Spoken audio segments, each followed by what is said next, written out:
لا ما عاد يرعبني ظلم يهددني لا شيء أخسره. Assalamualaikum warahmatullahi wabarakatuh. Bismillahirrahmanirrahim. Teman-teman semua, kita mulai mempelajari kitab Jurmiyah ya. Kita memakai tulisan dulu karena akan dicoret-coret. Bismillahirrahmanirrahim. Yang pertama disuguhkan oleh kitab Jurmiyah adalah tentang kalam dan kalimah ya. Kenapa?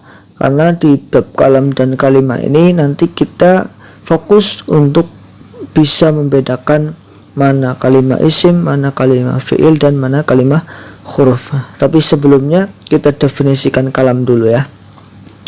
Definisi kalam menurut ilmu ulama ahli nahwu itu al-kalamu huwa al-laftu al-murakkabu al-mufidu bil wad'i. Nah, itu definisi kalam ya. Menurut ulama ilmu nahwu, lafaz yang murakkab, yang mufid, dan bil wad'i. Nah, apa itu lafaz? Kita definisikan satu persatu dulu ya. Apa itu al-laftu? Lafaz adalah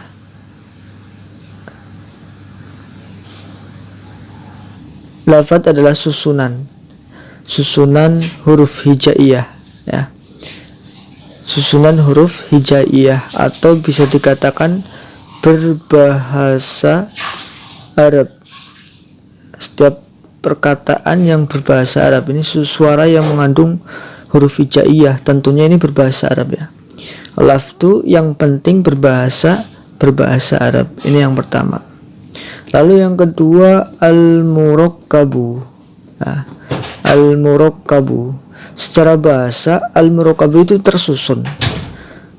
Tersusun apa? Tersusun dari dua kalimah atau lebih. Tersusun dari dua kalimah atau lebih.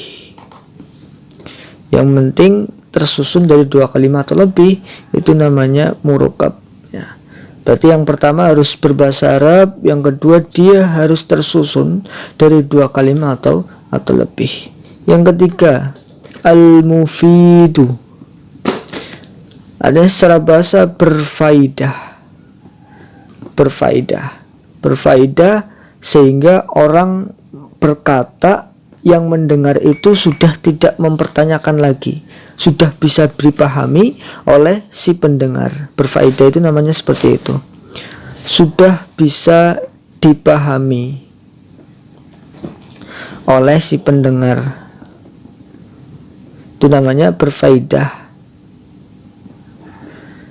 Lalu dalam bahasa Arab dikatakan berfaedah, dikatakan sudah dipahami dengan benar, tidak menimbulkan pertanyaan lagi.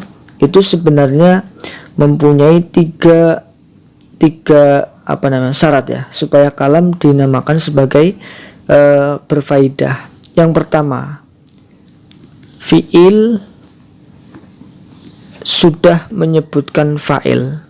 Artinya pekerjaan, fi'il itu pekerjaan ya, sudah ada pelakunya.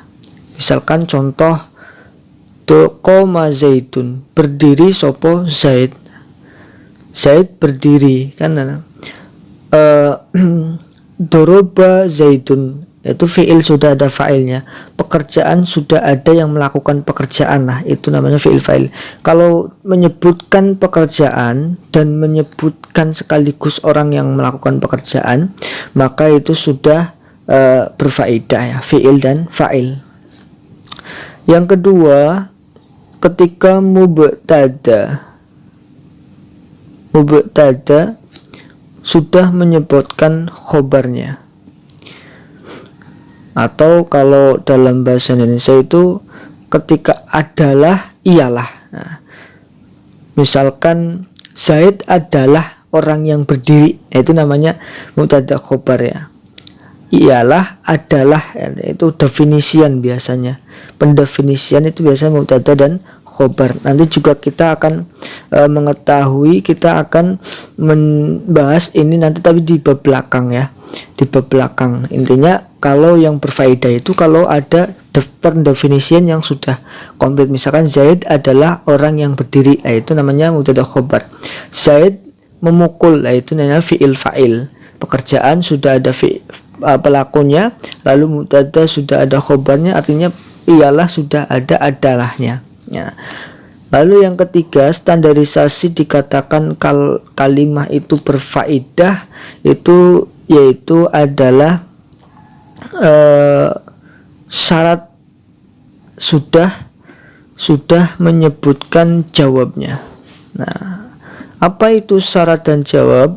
Syarat itu seperti lafal jika maka. Nah, jika maka itu adalah syarat jawab. Jika Zaid berdiri maka Umar pun berdiri. Nah, kalau baru jika saja, jika Zaid berdiri itu walaupun sudah ada fa'ilnya, fi'il fa'ilnya sudah ada, tapi itu hanya sekedar syarat. Ada syaratnya in koma, itu belum kalam karena itu syarat belum menyebutkan jawab.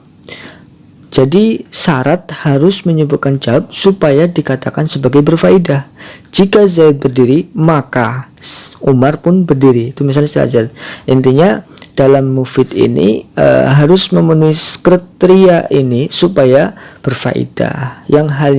Yang definisi mufid itu sebenarnya ya yang sudah bisa dipahami oleh si pendengar sehingga tidak menimbulkan pertanyaan. Kaidah atau standarisasi sebuah kalam bahasa Arab dikatakan berfaedah ya tiga ini. Fi'il sudah menyebutkan fa'il atau pekerjaan sudah menyebutkan pelakunya. Yang kedua, mubtada sudah menyatakan khobar atau ialah sudah menyebutkan adalahnya, pendefinisian. Yang ketiga, syarat sudah menyebutkan jawab, yaitu jika sudah menyebutkan maka. Maka kalau memenuhi tiga ini salah satunya saja, maka dikatakan sebagai kalam yang berfaedah. Lalu yang terakhir dari definisi kalam adalah al-wad'u bil wad'i. Bil wad'i ini bisa dimaknai dua. Bisa dimaknai asal cetak dan bisa dimaknai dengan disengaja. Sekarang kita bahas yang asal cetak dulu ya. Asal cetak itu memang sudah bikinan orang Arab, atau memang sudah kebiasaan orang Arab seperti itu, sudah dikatakan seperti itu, sudah berfaedah, itu namanya asal cetak ya. Asal cetaknya dari orang Arab itu seperti itu, karena bahasa Arab itu juga mengambil patokan dari orang Arab ya. Itu namanya asal cetak. Kalau disengaja ya ngomong dengan sengaja. Jadi mengomongkan bahasa Arab, mengatakan bahasa Arab, mengatakan yang tersusun dari dua kalimat lebih, mengatakan yang mufid dengan disengaja. Itu secara gampangnya bil wad'i itu mengatakan dengan sengaja. Jadi kesimpulannya dari definisi kalam adalah yang pertama, kalam adalah sebuah lafadz ya, sebuah perkataan yang berbahasa Arab. Yang kedua, perkataan yang berbahasa Arab itu harus tersusun dari dua kalimat atau lebih. Tidak boleh hanya satu kalimat. Kalimat itu bahasa Indonesianya kata. Berarti tersusun dari dua kata atau lebih. Koma zaidun, itu koma satu kata, zaidun dua kata. Berarti sudah dua kata, berarti sudah kalam itu ya. Tersusun dari dua kata atau lebih. Yang ketiga, selain berbahasa Arab, selain tersusun dari dua kata, harus mufid, harus berfaedah. Harus bisa memahamkan si pendengar sampai pendengar itu tidak menanyakan lagi, tidak menanyakan apa yang dikatakan oleh si pembicara. Ya, standarisasi berfaedah dikatakan memahamkan itu ada tiga di bahasa Arab itu. Yang pertama ini tadi, fi'il sudah ada fa'ilnya, pekerjaan sudah disebutkan pelaku pekerjaannya, maka sudah berfaedah.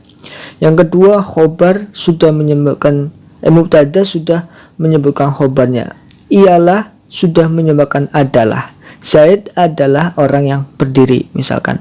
Nah, itu pendefinisian seperti itu namanya mubtada khobar. Kalau sudah mubtada khobar, mubtadanya ada, khobarnya ada, iyalahnya ada, adalahnya ada, maka sudah bisa dipahami atau sudah berfaedah. Yang ketiga standarisasinya adalah syarat menyebutkan jawabnya. Jadi ada jika sudah menyebutkan maka, nah itu berarti sudah dikatakan sebagai berfaedah. Yang terakhir harus disengaja. Perkataan yang bahasa Arab yang tersusun dari 2 kata atau lebih yang berfaedah memahamkan itu harus disengaja, atau memang itu asal cetak dari orang Arab. Memang orang Arab juga mengatakan seperti itu, ya. Orang Arab juga mengatakan seperti itu, asal cetak dari orang Arab. Kalau seperti itu memenuhi 4 syarat ini, maka dinamakan kalam, dinamakan perkataan itu bagus. Dan nanti yang kita teliti, yang akan kita baca di kitab-kitab itu semuanya sebenarnya sudah kalamnya, sudah memenuhi syarat kalam yang 4 ini. Lah untuk apa kalau kita menguasai kalam? Ya untuk kita menyusun kalimah. Kalau kita menyusun kalimah yang baik, yang benar, harus memenuhi 4 syarat ini ya. Nah itu tentang kalam. Nanti selanjutnya kita definisikan tentang kalimah ya.